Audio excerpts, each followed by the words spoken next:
As usual, it's been a while since we've done a Get Inspired, but we're going to do the interview. And at the end, we're going to leave some time for Q&A. So if you have any questions for Jack, also just during the interview, feel free to pop them in the chat so we can see them and capture them for when we do our questions.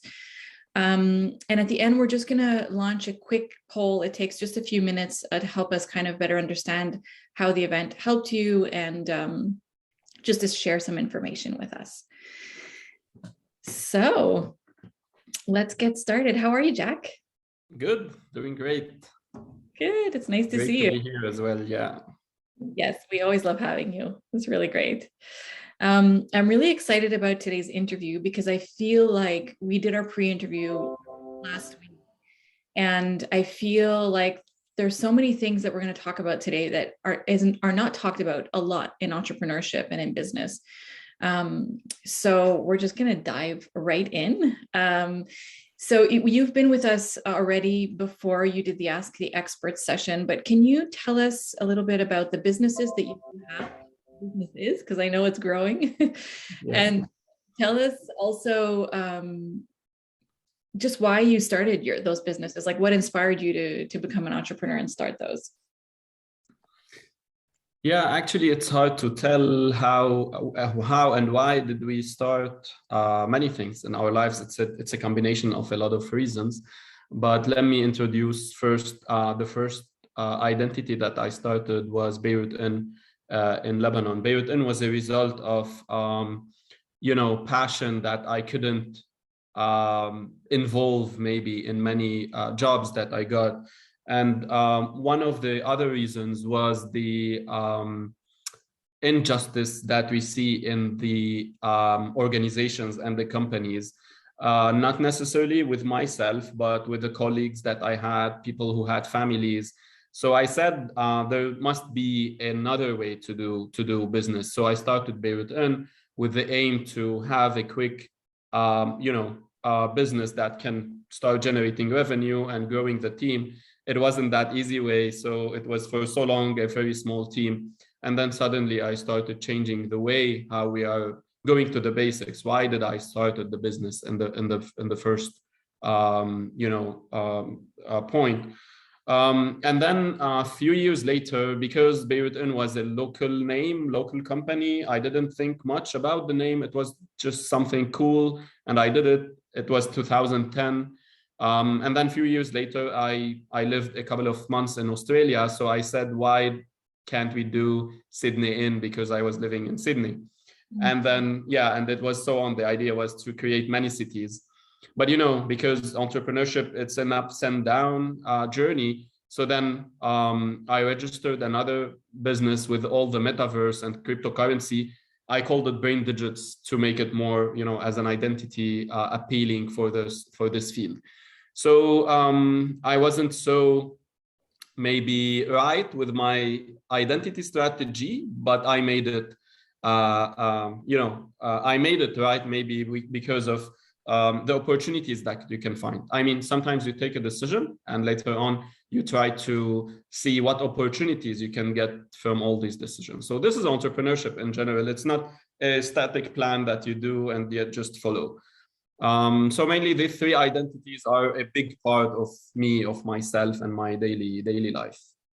Yeah, I think that's a really good point. And I feel like we often get caught up in like this idea of perfection when it comes to our business, and whether it's our brand or our marketing or whatever that is. And it is a constant work in progress. We're constantly, it's like, I always say that entrepreneurship is like lifelong university. We're just constantly learning and growing and making things better. So I love that.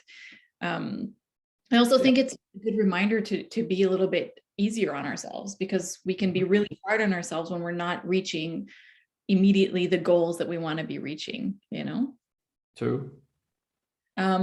So clearly from all the times I've spoken to you, human beings are really important to you. And, essentially that's kind of what inspired you to start this journey of entrepreneurship. And I know that you also do some work with the UN with human rights, right? Yes. Yeah. Did that happen before or after you started your business? Well, the United Nations work was a result of Okay, I cannot split my journey from my childhood where I was in the Scouts and I started to take responsibilities very quickly, and that raised some questions. What do I need to do? Why am I getting all the responsibilities while I was 12 and 13 years old in the Scouts, and then a youth group, and then again I established an NGO, and I was very young. I realized that there's something wrong with the word for me, with my word, with my environment, my local community. So I started doing a lot of steps in education, lobbying, maybe with friends, with organizations, with scouts, to do new stuff, to change what the situation is. So this is what led me actually at the end to understand that the word isn't problem, and it's not enough to just focus on business and economy and leadership. It's also related to the power, to the political part, to the human rights, to the legislations. So it's in maybe all-in-one package that we need to focus on, and that was my decision to get involved in the United Nations work, especially with minorities and indigenous people, because these are the most vulnerable communities in the UN system. So the human part was actually all of this, was dealing with scouts, with people, with younger people. Even I was very young, I had to lead younger people. And then again, within my school, within everywhere I tried to get involved, I felt that the human part is the most important part. It was how you deal with people that you can make achievements. It's not about how resources you have and what is the situation and what problems you have, because I saw a lot of miracles happening when people get to work together in a genuine way and not in a hierarchy. I hate hierarchies, by the way. It is something that I feel we really need to change from all the vertical thing to horizontal and vertical. And somehow when you know why and how you're doing things, you do amazing stuff together.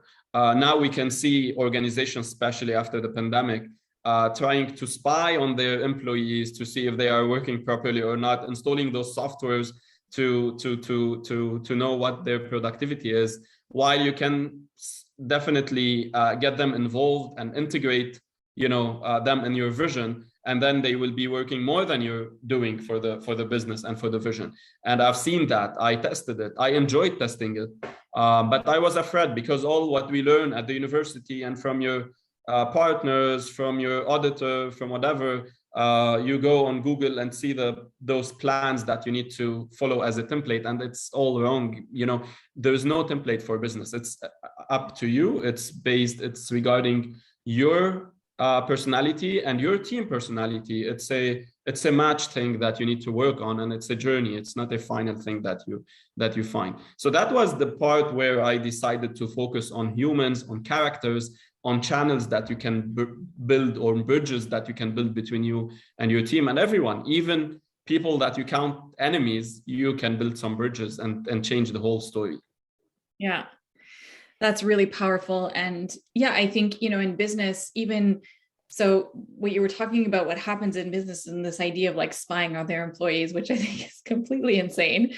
I talk a lot about like left brain, right brain stuff, and that's very like left brain, it's like the details, the analytics, the results. And I think that there's a lot of value. My sense is that you work a lot in your right brain, more in like the creative, human, empathetic side of things. And I definitely think we need more of that in business to just balance things out. So I'm curious, because the last time we spoke, so you have different businesses and they're all kind of similar, like in the same field, but they're doing a little bit different things. But you were mentioning that the core values are the same in all of them. Can you tell us a little bit about your core values for your businesses? Yeah, actually, mainly the main values that I love to focus on any kind of business, and even on businesses that I don't, I manage a couple of businesses that I don't own, but I'm a partner or somehow I'm a consultant. it's all the same. Like the core value is um, to inspire people and make everyone engaged. And that is sometimes confusing for some team members because they think that why are you trying to bring my own ideas to the front? It should be a strategy for the business. And this is, by the way, a conflict that I always have, a conflict that I have with my auditor and my business consultant. I mean, they keep saying that you should have your own strategy and not always be asking the team. So then I said, I wouldn't enjoy my business if I follow a static strategy that is not constantly changing, because people are constantly changing. Our bodies are a block of energy that is constantly changing. So you cannot just put a static strategy and follow on. I know this is dangerous for for all the businesses if you're not clear, but it's not about, it's not about the strategy, it's about the goal. You can set a goal and then play with your strategy according to your team, because your team is the best resource that you can have, is the best asset. And this is not like just the stereotype that we used to use. It's the best asset. It's because their ideas, when they bring it, when they speak up, you get a lot of brainstorming environment. And the most important thing, that they are involved in the strategy, and this is the problem that we have on a national level, on a government level. We are not involved in the decision making. This is why all the clashes, all the revolutions are happening. And this is on a smaller level, on a company level. The main value is to include people, is to include the team in all the problems and all the success that you have and all the challenges that you have. Not only the success, not only the problems, not only the struggle that they should carry during their journey, but all of it, I believe this is the kind of partnership that we need to do in the businesses, organizations, governments, because we're losing a lot of trust between people. And we can see now all the discrimination, acts and movements are rising again. Yeah. Yeah. And it's interesting because actually not involving your team or people around you puts more pressure on the business owner, because that means that then you have to have all the answers. You have to be leading everything all the time. And our team, they actually have a perspective. They get to see things that we don't, because it's like when you have your head in something, you can't always see all the details. We all have blind spots. So I think team members are really great at helping business owners see blind spots when we give them the space to do that and trust them. Oh yeah. Yeah, which is really exciting. So clearly you don't like to follow traditional paths and rules, which I love. And I think that's one of the reasons why just your success and your thriving. Can you tell us a little bit about how you spoke about this last time, about how, like, pretty much from the beginning, you chose to do things your way, like not how you were told or how we're supposed to do things in business, but you really honored what made sense for you. Can you tell us just how that has impacted the growth of your business, doing things your way and trusting what you know to be right for you and your path? Yeah, it is very important to know that there's no other way to do that if you're choosing to go with the traditional way when you are an entrepreneur. Because, when I started, it was easy for me to say that I cannot start because I don't have budget to start. I don't have any income. And I was originally, I didn't have any resources to start. I'm from a poor family. That I had to pay rent, I had to pay for food on behalf of my family, and I had to go to the university and at the same time get 2 jobs.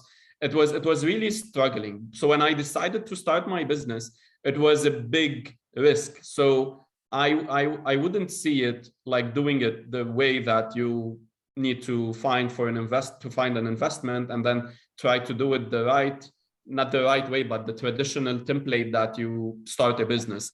And I believe that every successful entrepreneur has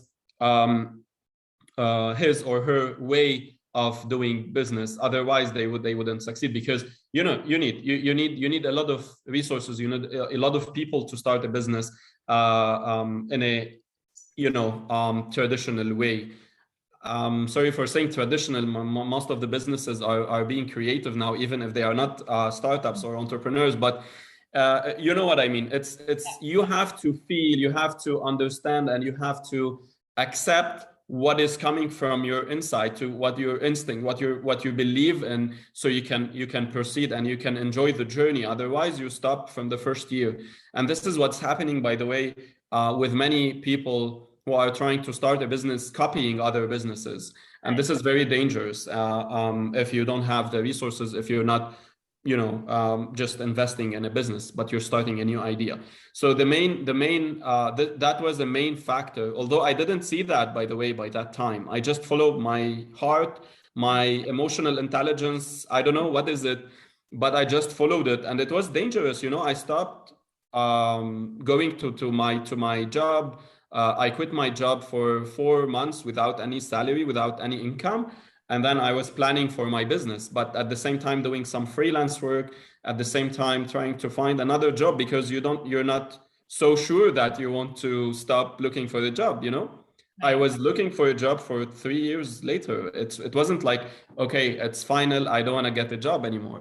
So yeah, it's a lot of struggle and conflicts of ideas in your mind. So doing it your way is the best thing to do it. Yeah. And also, if we look at like the left brain, right brain piece of this, if you're staying in like a more traditional route and taking action just based on like what has already been done or what is known, you don't access that more creative side of you, which is the side of us as entrepreneurs that allows us to find solutions to make more money, to find solutions to support our business venture, to think about creative ways to connect with new people. And I know that you are really great at creating opportunities for yourself and others. I know that you're really inspired to create opportunities for others. And you mentioned last time that like all of the skills that you have today come from you saying yes to opportunities. Even if you didn't feel like an expert in that area yet, like you really stretched yourself to learn, and that ended up creating a lot of opportunities for you. Can you speak a little bit to that and maybe give a couple of examples of some moments where you said yes and it felt scary? Yeah, But this is a very, very interesting part, because I keep meeting people who keep saying that no, I shouldn't be doing that, or I shouldn't be working for free while, even if I'm still at the university or whatever. I believe that yes is the key for learning always new stuff. Yeah, never say no for any opportunity, even if it's not, if you feel that it doesn't belong to you or your skills. Every opportunity can teach you something. I mean, even if you fail doing it, like I said yes for many things that maybe I felt like failing, but then it was an opportunity to work harder to make it happen. So yeah, as an example, when I started, when I was at the university and I needed money and I needed to be independent somehow, I went to that copy center that was very known copy center. They have graphic designers. I loved graphic design, but I was an amateur, working with Photoshop by that time and Corridor and all this stuff just at home to play. And then I saw that vacancy and I went and applied to it. And in the interview, they asked me if you know Photoshop. I said, yes, I know very well Photoshop. And it was just an amateur skill. And then they asked me if I know AutoCAD. AutoCAD is for architectures, what is Auto? I just know that it's for architecture, but I never opened AutoCAD. And then they said, if you're a beginner, then fine, you can learn because we have a daily work with that software. So I said yes. And the next day I was hired because I was very, convincing with all the details that I had. And then from the first week, I learned all the stuff, and no one knew that I didn't know about this, because I went back home every day and I tried hard to work with that software, because it wasn't the target to learn the software. It was to get the job and do anything that I can face. That was the key, I think, and that helped me so much in starting the business, because when you have a lot of skills, as an entrepreneur, you're working in 10, 12 positions instead of bringing a team. So that helped me, working as a graphic designer, as a developer, as a photographer. I used to do everything, and especially in copy centers, you do everything. So it was a great opportunity to me to learn. And then again, next job was in PHP coding. Although I'm a business computing graduate, but I never get code in the university. But I said, yes, I can do it. And again, I did it again. And it was so on. It became my addiction, to find new opportunities that I have no clue what is it.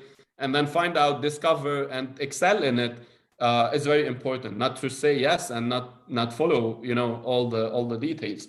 Yeah, that is very important, to keep saying yes for opportunities. And you can fail, failure is the best part of the process. I think that's where you learn. If you're not failing, you're not, there's no opportunity to learn. And there's a quote that I really love from a book I read, probably one of my favorite business books, which is called Louder Than Words by Todd Henry. And he mentions in the book that the only way that we can like enhance our expertise or move up to the next level in our business is by placing ourselves temporarily somewhere where we're going to feel mediocre. The only way to grow. It's the only way to reach that next step. Agree? Yeah. And I think a lot of people don't give themselves permission to do that because it feels scary to be mediocre. And that can be with marketing, with networking. Like we all have an area where we need like a growth area, right? And I think it's really important to remember in business that we need to stretch ourselves, even if we're uncomfortable, meeting new people and talking with people after a few times. Like you said, if we're all in, we can learn something really, really quickly if we put our heart and mind into it. So yeah, I love that. Okay, so let's segue into a little bit about you. You were talking about like the key in business is to really get to know your unique skills and what you're really good at. And I think part of this is what you just said, is like just trying things and creating opportunities for yourself. But can you tell us a little bit more about maybe what helped you really define what your skills were, and then how you use them now in your business? Like, are you still doing all of the things, or did you at some point kind of focus your energy more on your unique skills? Yeah. Yeah, thank you for asking that. It's actually a bit emotional to me when I sit and do brainstorming for an identity or a graphic design, or do it by myself, like do the branding identity for a business or for one of our businesses for rebranding. It's that time where I put music and a glass of wine and work, because it's kind of bring all the memories together, how I started, because it was those skills that shaped my journey. And yes, I still do it. I sometimes enjoy doing it, and sometimes I feel like, yeah, every day I do it when I sit with a team, because one of the most important programs in our companies are the internship program, that we love to share experience with others, especially that the bad experience that we had with our own internships when we were at the university.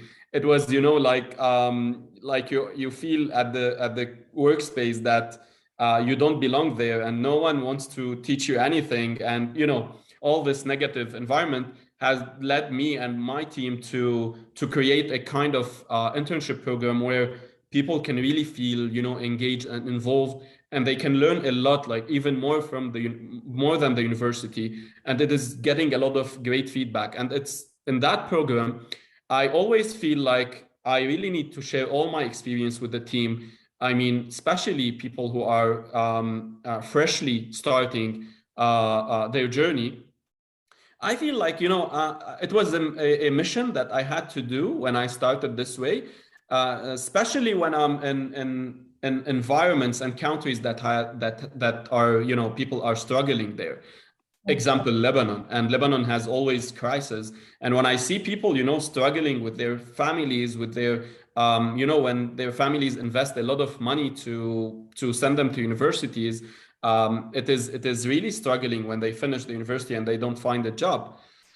For me, it's not about the environment, but I learned it the hard way, and I'm so happy that I learned it.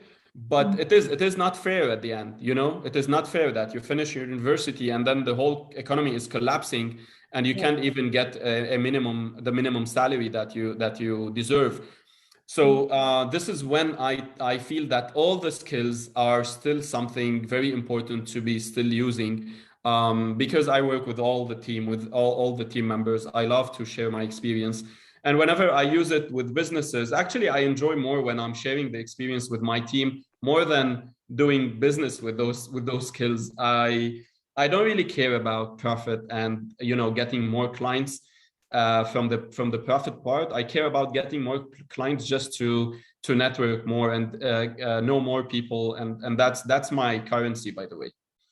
Yeah, I was actually going to ask you about that because you were talking last time about how profit is a natural result if you're putting your intentions in the right place. And I think a lot of us are really stuck on like this trying to make a profit or bringing in more money, obviously, because it's kind of a natural thing, right? Because as human beings, we need money to survive, and so that's where our first focus goes. But there is magic that happens when you put your focus on essentially, I think, what you're most passionate about.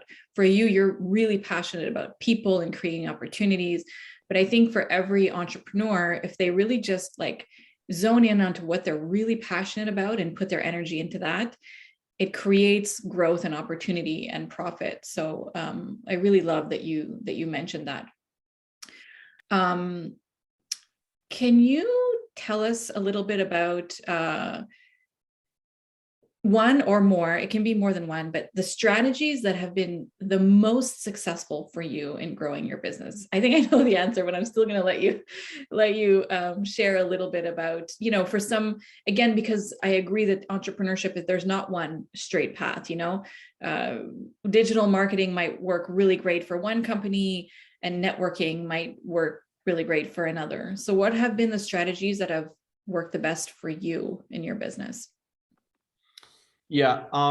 Okay. Let me just split between two things, because people starting their businesses are always feel like confused. Where do we start?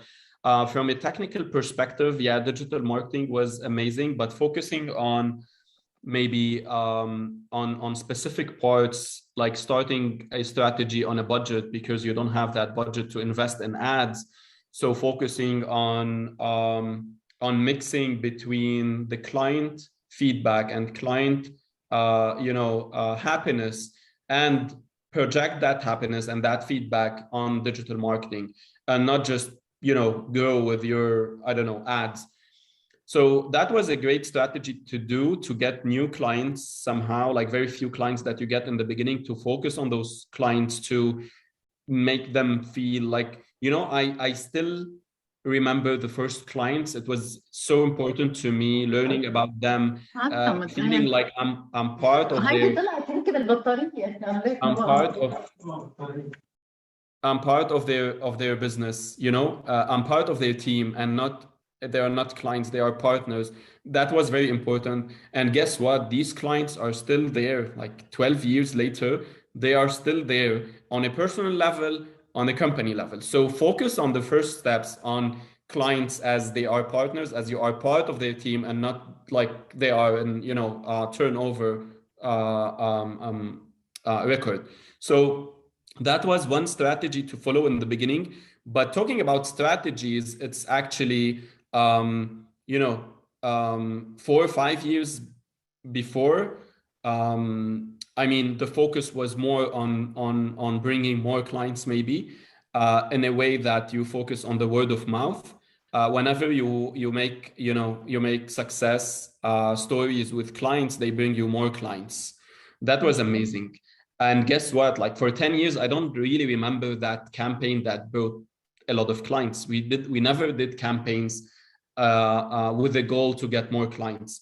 all our campaigns were to project our creativity, to project our team, to make sure that everyone who is going to our profiles can know who they are dealing with, because trust is essential in business. And then one more thing is to mention, like 2 years ago or 2 years and a half after the crisis, the economic crisis, and then the pandemic, it was focusing on the team, focus on the team, and the team can bring all the business to you and not just take care of the clients. I mean, I have people who left the team 2 years ago, and they left the country, and they are still bringing clients to the team, to the company, because they were involved. They felt they still feel that they are a part of this. They still feel that, yes, this is them. Beirut is them. Beirut Digits is them. It's their own identity. Although they work for other companies, I mean, different. It's not a competition, not competitor companies. Definitely, it's not ethical. But they share all what they can share if it's not part of their current job. And then guess what? Like 80% of people who leave Beirut and Brain Digits start their own business, by the way, and start their own journey. I keep saying something, although it's dangerous for businesses. Employment is it's like there's a thin line between employment and slavery. I feel that, employment as the traditional way, all the working hours, all the pressure that we put on the team, and we don't include the team with the vision, at least with the decision making, and then with the equities, that for me is a kind of slavery. So even if I'm going way far with this terminology, but all the team feel like inspired when we deal like partners and not like the traditional employee. Of course, we need to reshape how we define employees. Like, the terminology is not the problem. The employee is an employee, as a part of the team, but the way we are dealing with employees. So after focusing on the team, on the mental health, on the environment of the team, we had clients that worked with us just because of this environment. They said that we want to be part of this positive environment that we feel, from the meeting, from the calls that we have. It was amazing. Some team members got calls from the clients, from some new clients, to work separately or freelancing. So they simply say that, we are part of the team. We cannot do that. And this is, in this like era, you can't see this very often. I mean, if you can do a copywriting separately, take that separate project, you do it, in many businesses. But no, instead they bring it to the team, even if the reference was the team member, not the company. Yeah, I love that. And it comes back again to whether it's with clients or team members, to not make anybody be a transaction, because a team member can become a transaction also, if it's just about like paying to get like hour per pay kind of thing, And when you create a partnership, it creates like a long lasting, sustainable relationship. And that's essentially what creates, we talk a lot in ecomConnect about like building a network. And this is what builds a network. It's like trusting. And also, it, like, as a business owner, if you can relax into trusting the people around you, again, so much can happen, because then people feel that space that you're holding for them with trust, and then they're more creative and more inspired and more excited. So I wish I would have worked for you when I was younger. I feel like my whole life experience would have been so much different, because I think a lot of us have those very rigid experiences when we're working for other companies. I'm just checking the chat here. Okay, so let me just see where I was at with my questions. I want to make sure I don't miss anything.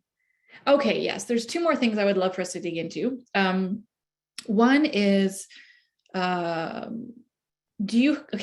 know you're very creative when it comes to visibility, right? And I know that you really love to partner with people and just share your expertise and be part of things without, again, always thinking about the money in return or the profit.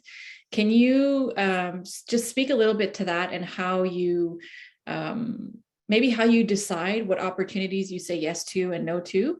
Like, I know you were talking about like running for election lately, which was like a creative idea that came from your team, right? Probably something you would have never thought about. Again, it's another beautiful example of how our team can help us find some solutions. So I'd love to hear a bit about that. Yeah, actually, for the opportunities, it's very important to know your not boundaries, but to know what do you want to, what do you want to do in life in general, because sometimes you get opportunities that might take you the wrong way. So it's important to take that opportunity, but to know when to stop. And this is one thing that you face very often, especially when you have a small team. I mean, even a business, when you have a small team and you're very good at something, you try to get that opportunity to learn from it. But if you feel that this is not the way you want your business going, especially with your team will get exhausted, so this is important for you to know as a leader. And this is where personal leadership comes, is people usually love to follow leaders, especially positive leaders when you are in the professional field. Um, and positive leaders has this role to know what is right, to feel what is right, not only know, and Yeah. then follow and then make it happen no matter what. Because not everything looks like it's right from the beginning. Sometimes you feel that it's the wrong way, but you have to do it. So these are the opportunities to take it or not. I think that is so related to your feelings and at the same time your logic. So it's part of your emotional intelligence. And yes, including the team would really help you when you include them in the decision. It's really important to get all the details the right way, because we see a lot of teams, like when I do governance consultancy in the government or in the businesses or organizations, I see many people like answering questions or bringing the ideas that the team leader or the boss might, accept it or not. So they think, what is the answer? What would be the answer of my boss on that? So accordingly, I provide my idea. And this is, this is dangerous. For me, it's dangerous. It's not just wrong, because you're not getting benefit from the capacities that you have. The mind has a lot of capacities, and we don't know the capacity yet. I mean, all the researchers and scientists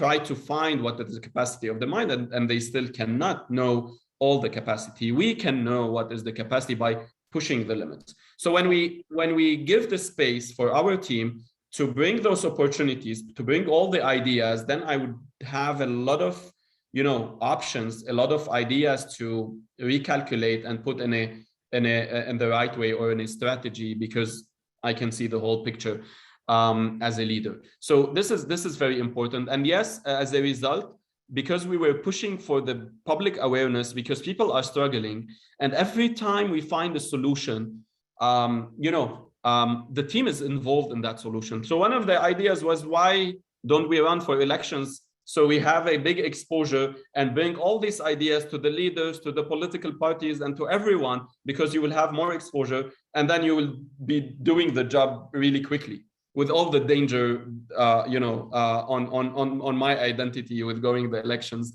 And yeah, actually, we were talking last time, me and you, about education.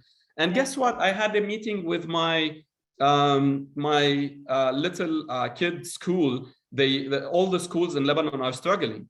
So Yeah. I said, okay, we have problems and there should be opportunities. So why don't I have a meeting with the principal of the school, so I can just chat with her to see what opportunities do we have. So I went there and told her, I know that you have problems. They sent an email that they have problems, financial problems, the environment, or so ever.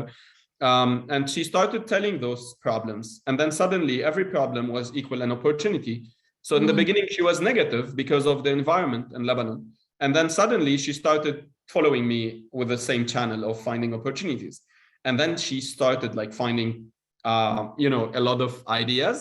And Yeah. then we decided to launch an education platform to launch online education and character building within the school. And it was amazing. And it was from one meeting. The team was not, believing that from the first meeting with a traditional school, with someone who never went out of the box, you were able to convince them. It was not convincing. It was just bringing the ideas out of their experience. Yeah. That's incredible. It's incredible. And it's such a good reminder that I love what you said about there's always opportunities in a problem. And actually, it's kind of the same concept as failing, right? Like Mm-hmm. that's where like the magic is in the failures. And I think again, that's where the magic is in the problems we face. So um, I love that. That's super, super inspiring.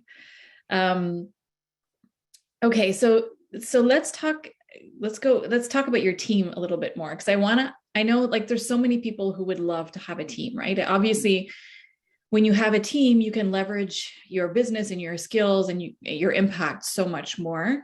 Um, Hiring a team is not always easy. We actually have a session coming up on that next week, which is going to be really great.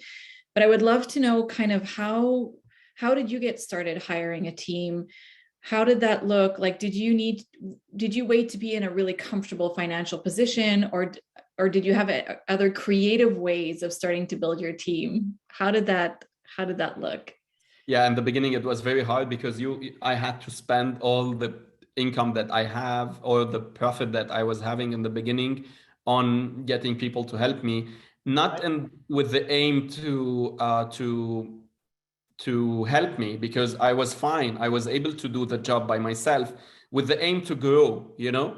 And I didn't grow because of that. I didn't grow the team because of that, but it was a part of the process that everyone was doing. All the businesses do that, so I have to do that. And it was a misconception because my advice to everyone, to anyone who's starting to build their own team, is not to follow again the same strategy or the same plan that everyone is doing.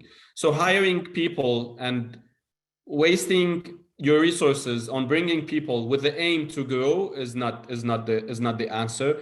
It was actually focusing more on what I mentioned before, focusing on the clients, focusing on your identity, maybe focusing on your and I don't mean by identity the logo and fonts and all this stuff only. It is how you speak to people, and whenever they want to someone creative, they remember your name. Whenever they need someone committed, they remember your name. Whenever they think about trust, because trust with businesses is really something, they remember your name. So this is what you build with clients. I saw clients in some meetings because they loved what we discussed. They were calling their friends. Do you want the website? They were working sales in front of me, and they were just clients, that I met in like 30 minutes, in just 30 minutes. So it was amazing. So reflecting those values was the key to grow.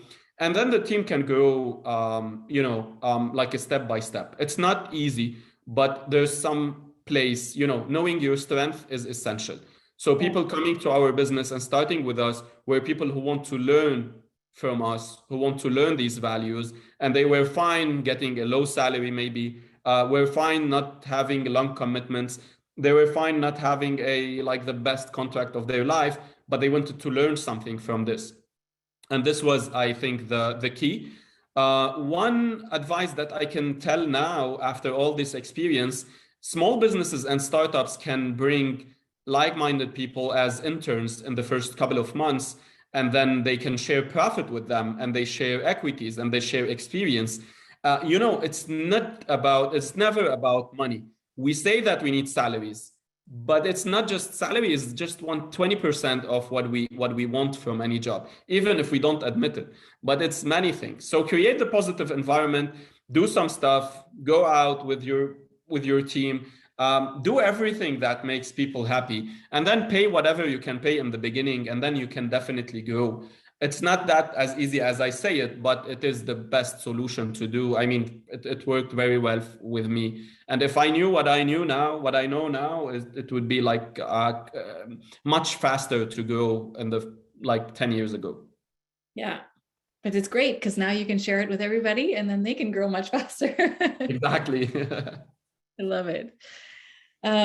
Amazing. Yes, my Shwar saying great insights, Jack. Okay, well, let's open up the floor and see if we have some questions. I would love for people to just join into the conversation with us. And so if you guys have any questions for Jack or anything you would like for him to expand on, you can either put your question in the chat or just unmute yourself and we can just have an open conversation.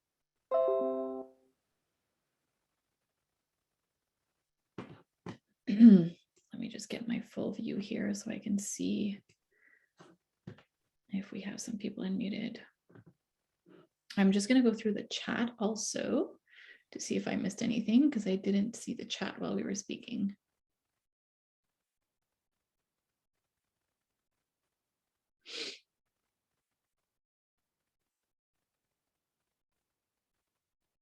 Oh, I don't think we have any questions in the chat yet.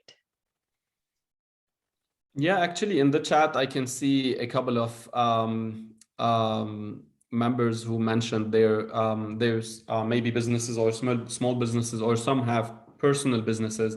I would love to say here that if you are running a business that needs one person only, remember that it can only also grow. Like sometimes you have a consultancy, for example, services. And then I see many people deciding not to go because they feel that, yeah, this is their, the only way that we can do that. But I would really recommend that you go to many international, maybe consultants that you can see now.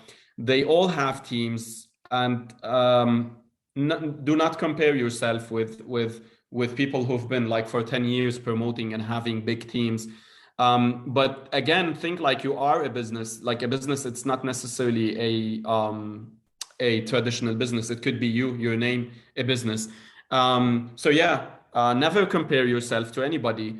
It's your own journey. You have all the unique skills that you have that maybe the one you're comparing with your profile with doesn't really have these skills. So try to find those skills and also try to grow. You can bring maybe a copywriter to write articles for your blog and save time to do other stuff. Even if you're a consultant, you can bring someone to maybe improve your website or do some social media or whatever. That would be a great step to do as well. You don't need to bring a team and make a company sometimes because you're a solopreneur. But again, getting help and getting a team is really something that can change your whole life and your business.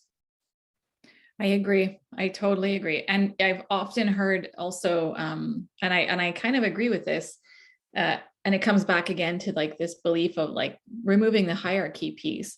I've often heard in business that we should hire people who are smarter than us, or do things like do what we do, but better than us in a sense, because then it helps us.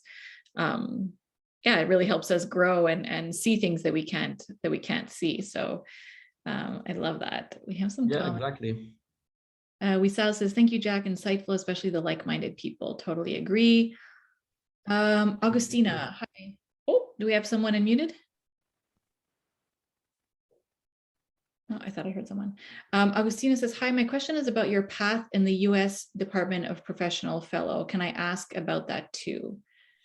Yeah, sure. Actually, it is a program about economic empowerment. I was hungry to make a change on a national and regional and international level. And I felt that all the experience was just focusing on maybe my team and my business. And as I said before, having profit only as a business profit was not my thing. So I wanted to really make a change. And that was one way to do it. And it was very hard because I had to go for 6 months to the States and do it on site, but I couldn't do that because of the pandemic. We did it remotely on a virtual, 6 months of virtual work to do a project and to do all the trainings that you need to do and work with a host company in the States. That was something really, it was a great experience. It was like you getting connected with many fellows, trying to accomplish that, change that you want to make. And this is amazing. Reaching out to similar networks would be amazing if you are willing to change and not just focus on your business and profit. Because again, it would be a business opportunity. It's everything. All the networking that you can do is a business opportunity. Yeah. And when I go back in time and see how things led me to that program or how things led me to a specific business, it was like a very minor and small talks that I had with someone. Yeah. Or sometimes, starting with the United Nations, by the way, was because a friend asked me if I can leave my, life for 2-3 days and go help in Egypt with a conference. And I said, yes, I can go. and yeah, it wasn't easy for me, to go and to leave my work, and it wasn't a paid something. It was just, covering the travel expenses. Yeah. But because of that decision, because of that, yes, I went again to Jordan for another conference, and then I saw the opportunity of joining the United Nations, and then I did it. It was like in 2015, maybe. So that, yes, that I didn't know why am I doing that. It was just another opportunity that I wanted to help, and at the same time to see where, it was, for me, it is a mystery always. What is behind the wall, or what is behind the door? This is a great question. So there, the professional fellowship was amazing on all levels. Unfortunately, I couldn't go and do it in person and see people. I mean, all the people that I saw, it was like maybe 100, 200 connections, all virtual. I never have the chance yet to see the full version of the people that I met, but hopefully very soon. But I really made a lot of connections, and I felt that I was, my journey was a great value in that program, because I was bringing all my experience. So I was always asking all the fellows to share their experience. So they always ask, what do you want to do in this session? Please share your experience, because for me, it's more important than any PhD that you can do. Mm. So much in what you just said is so important. One, the micro actions that we take on a day-to-day basis in business are actually the ones that end up creating big results in the long term. And we're often looking for like the big thing that's going to create the big success, but it's really about these little micro decisions and actions and connections. And then also what you were saying about the UN thing is, I think it's always those experiences that we go into without an agenda that end up opening up doors, right? When we go in with like an agenda of wanting to get something back from it, that's rarely where we get a flow of opportunities or whatever. So I'm really happy Augustina asked that question, because there's a lot of great stuff in that. Okay, we have Mujini who asked, hello, I heard Jack was at one point out the job for about 4 months. What was his biggest challenge? And I request that he clarifies on what made him go into social enterprise. Hang on, let me reread the question. You were out of a job for about 4 months. Oh, yeah. What was the biggest challenge when you were out of a job for 4 months? And if you can clarify what made you go into social enterprise, I guess social entrepreneurship. Yeah. So yeah, the first part is actually the greatest challenge was that I got some, when I left the job, I got my salary and the bonuses that I had. And I said, okay, I'm gonna just, try to live with this amount for a couple of months. Yeah. And then I suddenly had a very big car accident. And I had to spend all the money to fix it wasn't my car, actually, my sister's car. And it was, my responsibility was, because when it's not my car, it was something very big for me, because I had to do it in few days, and I spent all the money to fix the car, and I was left without any money, and I had to pay a lot of stuff. So I started freelancing, like a lot of freelancing in graphic design. And I met a lot of people, like, many famous fashion designers that I know now. It was because of that time. I helped them do their, sketches and all this stuff. And many other freelancing stuff that I did, but by that time. So the focus on that 3-4 months was to have the peace of mind, and at the same time to get money. So I did it that way. The challenge was, I was afraid, I was totally afraid. It wasn't an easy part. For many people, it's okay, you're freelancing, it's amazing, you don't have the working hours, whatever, but not being in a secure position is struggling, especially with all the, I didn't have this mindset by that time. So I was always thinking, oh, I need a job, I have to go back to get a job, it's not the right thing to do, or all these stuff. So that was the biggest challenge. And how did I made me go to social entrepreneur? Actually, I didn't know about the social enterprises, I think the terminology was not there yet. When I started thinking that I have two fields, I have the human parts, the community, the scouts, all the human part that I have, and I have the other part, which is entrepreneurship and business. And then when I've heard about the terminology the first time, I said that I feel like I'm a social entrepreneur since ever, because even in scouts I started a small project in the scouts to bring money to go to the camp, and it was bringing money from a business idea just to make a social impact on the character building of and the mindset of the scouts that I was responsible of. So I think the mix of the skills is bringing a lot of amazing opportunities. So this is where you decide to shift your business from focusing on profit to focusing on social impact. And by the way, here I would love to mention the United Nations Vision Sustainable Goals. You can just search for the Sustainable Goals. If you never worked with SDGs, it would be amazing to integrate SDGs in your life, in your business, in your idea, your organization. It would be great to lead you to success. It is really a great leader to success, focusing on the Sustainable Development Goals. Yeah, and I don't know if you can confirm this or relate to this, but there's a lot of the beginning journey in business, or even the moments in business that are hard and where we struggle, particularly financially, I feel are the moments when we are the most resourceful. Those are the moments when we are I feel as entrepreneurs, we can really tap into our creativity to find solutions. There's a different energy. Obviously, we all, it'd be nice if we all built great success and we could keep, because with success and profit, we can keep creating more and more impact. But there is magic in those moments of contraction, or in those moments like when you had the car accident. Obviously, it's not great you had a car accident, but something probably happened in that moment where you got really resourceful about how you could keep moving along your journey. Yes, actually, it's the pressure that really makes you think out of the box and think quickly.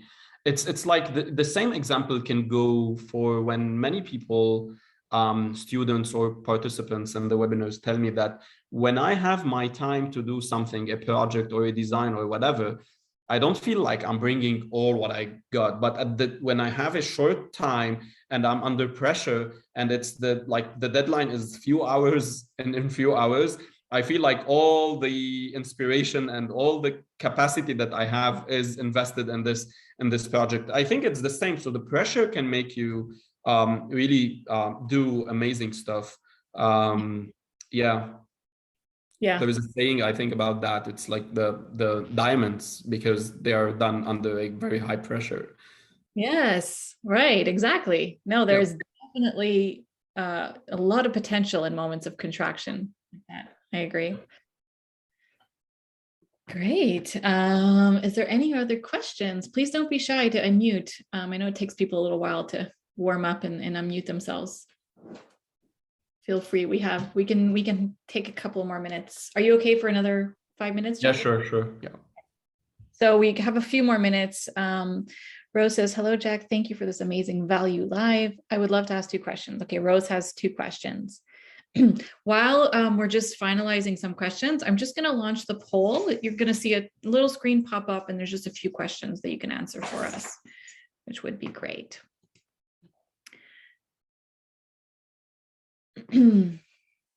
Okay, Rose, do you want to unmute yourself? Or are you going to type them in?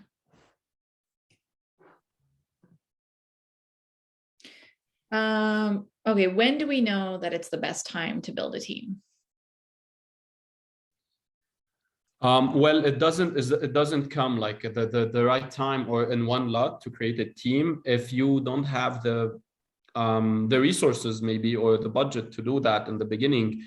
And sometimes, even if you have the budget, you feel that you're not ready to bring the team. And yeah, that question is really genuine to ask yourself if it's the right time. Whenever you feel that you can delegate, and I know this is a really hard thing to do for entrepreneurs, to delegate, because you are a perfectionist, you want to do things by your own your own way. You feel like you do it in few minutes while your team can make it in 3 days. I know all this stuff because for me, it was struggling and it was stressful. But whenever you start organizing your tasks, so for example, if you're trying to do some social media posts, you can keep doing the content, you can keep doing all this stuff. But for design, if you're already doing the design, you can bring someone to just do what you're doing in the beginning, and then you can ask them to be creative, to bring you more value, and not just doing what you want to do. So I think the best and safe way, if you need the safe way, is to start to delegate step by step what you're doing on every day to save time for other stuff. Because I've heard one successful entrepreneur in the States. I had a conversation, I forgot her name, but she said something really, because I was asking, how do you manage your business? I mean, it's the worst part, that I don't love managing my business. It's the worst part for me. So Yeah. she said that we're great at creating ideas, at innovating, but we're very bad in managing, and following up and all this stuff. Your mind cannot operate both. You cannot be systematic and at the same time be creative. So I think organizing it this way, like try to put some tasks that you can delegate. Even sometimes you can hire a part-time or freelancer, so you don't hire a full-time and don't have anything to delegate. You can start by that way. But the important thing is not to delegate and then don't get benefit of your empty time. You need to create new stuff, because we have to be always creating to create new opportunities, to bring new opportunities. So the right time is when you are ready to start delegating, and you can try it. I hired many people in the beginning and it wasn't the right choice. And yeah, it was like, I'm having more stress. I'm investing. I had to invest more time in doing the work again. It wasn't that easy with the less experience that I had. I would love actually to, if you're struggling with knowing the right time or bringing the team, if you can share any questions with me on LinkedIn, I would be happy to, because it's about your journey, about your situation. It would make a lot of difference knowing all the situation. Yeah. And also, delegating takes practice. It's like you need to warm up your muscle. So you need to start somewhere. And I love the idea of just like starting small and like practicing, because it's true, as a business owner, it's so hard to release control and like not hold everything. So I think that's really, really good advice. Okay, Rose has her second question. A lot of business speakers say never quit, but sometimes it's better to close this business and to start over with another, while other times it's better to review the strategies, the products, and refix. How can we be sure of taking the right decision? That's a really good question. When do we know when it's time to like stop or keep going? Yeah, thank you. Thank you so much, Rose. These are amazing questions, because it is part of every journey, I believe. I didn't mention like two businesses that I started that I wouldn't call businesses, but it was like identities. It was based on things that were not realistic. One was I started a internet cafe while I was in the university with one of my friends. And it was like, I felt like I'm pushing something that I don't really believe in.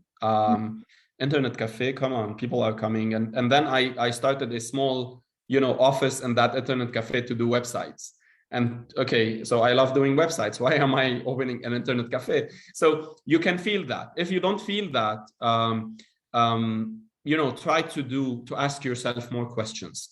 Try to see if you're really, you have to love what you're doing. And it's not, again, the traditional way of saying that you have to love, to actually feel like you're bringing something to the world. You're doing something that you're enjoy doing.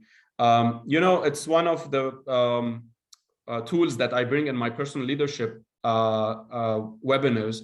It's Ikigai, search for Ikigai. It's your purpose. Finding your purpose is asking yourself what I'm good at, what I love doing, what I can be paid for, and what the world needs from me. All these questions can lead you to your purpose, to your passion. So I feel like if you have this purpose within your business, then you shouldn't be quitting your business. This is when you say never quit. So it's not never quit when you know that you're not, happy. Again, even if entrepreneurship and starting your own business is struggling, but there is a very beautiful part of it, which is something that you're doing. You're doing something for yourself. You're doing something the right way, your way. You're not being, obliged to follow what your boss is saying if he or she are wrong. So yeah, there is a very bright side of going alone with the entrepreneurship and entrepreneurship mindset. Yeah, so never quit is the journey, not the actual ideas. You have to quit some ideas, some tactics, some strategies. I mean, it's about trial and error. Many things are about trial and error. Never quit your journey. Yeah. Yeah. And I think if you can really like get out of the mental side of like overthinking and really just slow down and tune into like how it feels in your body, our body will tell us how something feels very often. So I think that helps. I just put a link in the chat. It's a Forbes article explaining a little bit what Ikigai is. It's a concept that I absolutely love. So yeah, if you guys want to go read up on it. All right, Rose says, you really spoke my mind. Thank you for giving me the opportunity to mail you. Okay. By the way, talking about your body, I had another struggle. I don't remember the struggles because I tried to somehow shift it to an opportunity, but there were a lot of struggles. 4 years ago, I had a chronic pain in my hand, and I didn't know what's the problem. I saw many doctors. I did physio sessions. I did a surgery, and nothing worked. So I started learning about mind-body connection. I started doing more, morning walks. I started listening to more inspirational books and videos because I've learned from my doctors that there's no, in your scans, you have no problem with your hand. So I thought about focusing on my mind and trying to check.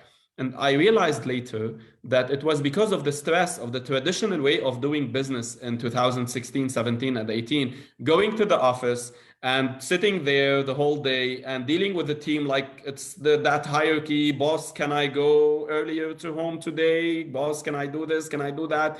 And I keep saying that I'm not your boss. I'm part of the team. You can leave whenever you want. And I keep saying this.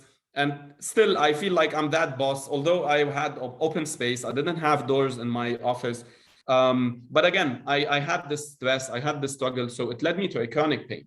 And I was all the day working on my laptop without taking a break to go to the gym, which was, by the way, in the next floor in my business. And I was, I registered, I subscribed, but I never went. I went once just because, I had this stress. I have to finish my job. I have to do better.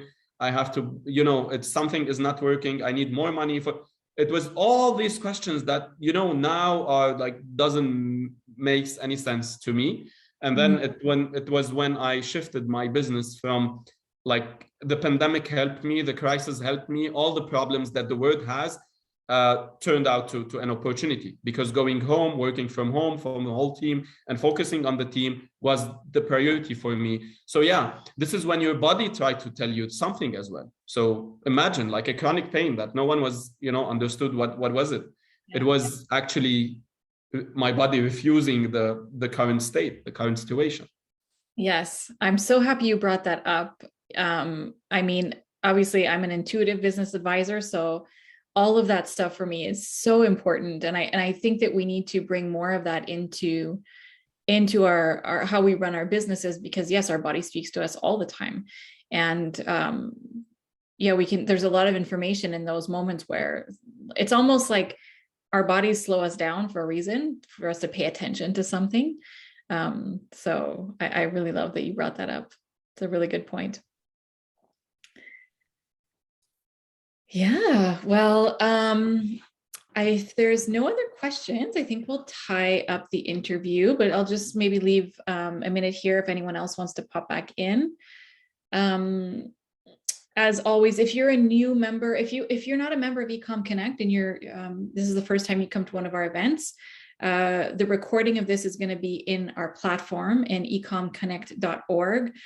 We would love to have you join us. Obviously, it's a really wonderful community. We have workshops and interviews and lots of events every week. And I'm actually just going to pop the link really quickly in the chat. Org. So we would love to have you over there. Jack, thank you so much. It was honestly such a pleasure to hear from you again and just to hear your story. I think we have your link in the event description, and you put your LinkedIn link in the chat, right? If anyone wants to reach out to you. Yes, I see it there. So I'm just going to put it back at the bottom so that everyone can have it really close. Yeah, it was just so great having you. Thank you so much for being with us. Thank you. Thank you so much, Jennifer, for this opportunity, Elvira, and all the team. And thank you, everyone, for listening. And please reach out to me for any questions. I really love to share my experience and try to help in any way. And all the best. Thank you. Thank you so much, everybody. Have a really wonderful end of day wherever you are. And we'll see you guys in the community. Bye.